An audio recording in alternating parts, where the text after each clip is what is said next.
তুমি কে আমি কে দড়ি লাগলে দড়ি নে কিংবা মুসলিম রাষ্ট্রের মতো যদি আমাদের বাংলাদেশে ধর্ষকদের যদি শাস্তি হতো তাহলে কেউ ধর্ষণ করার সুযোগ পেত না।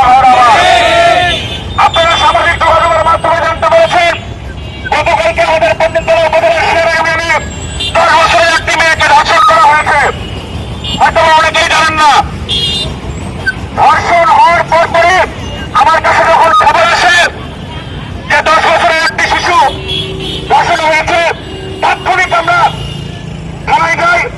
আমাদের পুলিশ সুপার স্যার তাৎক্ষণিক থানায় আসে এবং সেই ধর্ষণকারীকে জিজ্ঞাসাবাদ করে, সেই সাথে যে ধর্ষিত হয়েছে সেই নারীকে জিজ্ঞাসাবাদ করে। তার পরবর্তীতে সেই আগ মুহূর্তে পুলিশ সুপার স্যার বের হওয়ার পর আমাদেরকে আশ্বস্ত করে যে আমরা এই ধর্ষক এবং ধর্ষণের বিরুদ্ধে পুরো বাংলাদেশ থেকে উঠেছে, ছাত্র জনতা থেকে উঠেছে। উনি আমাদেরকে আশ্বস্ত করেছেন, থানার অফিসার আমাদেরকে আশ্বস্ত করেছেন যে আমরা সবকিছু জিজ্ঞাসাবাদ করে এবং তদন্ত সাপেক্ষে তার বিরুদ্ধে আমরা শাস্তি গ্রহণ করব। আমরা চাই এই পর্যন্তলা উপজেলার মাটিতে দ্বিতীয়বার যেন কোনো মেয়ে ধর্ষিত না হয়।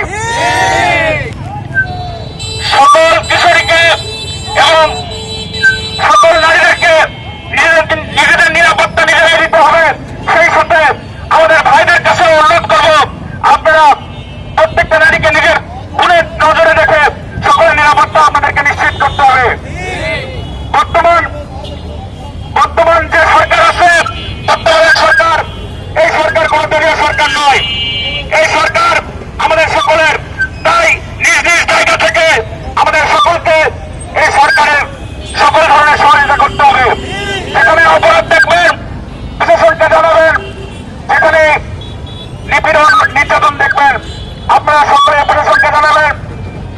তাহলে বাংলাদেশে ন্যায় বিচার প্রতিষ্ঠা হবে।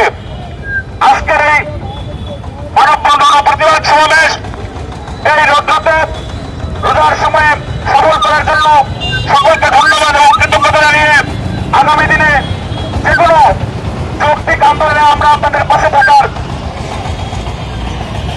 আহ্বান জানিয়ে আমি আমার সংক্ষিপ্ত বক্তব্য এখানে শেষ করছি। ধন্যবাদ সকলকে। আসসালামু আলাইকুম। তুমি কে আমি কে আসিয়া তুমি কে আমি কে দড়ি লাগলে দড়ি নে ধর্ষকদের ফাঁসি দে দড়ি লাগলে দড়ি নে ধর্ষকদের ঠিকানা এই বাংলায় হবে না ধর্ষকদের ঠিকানা এই বাংলায় হবে না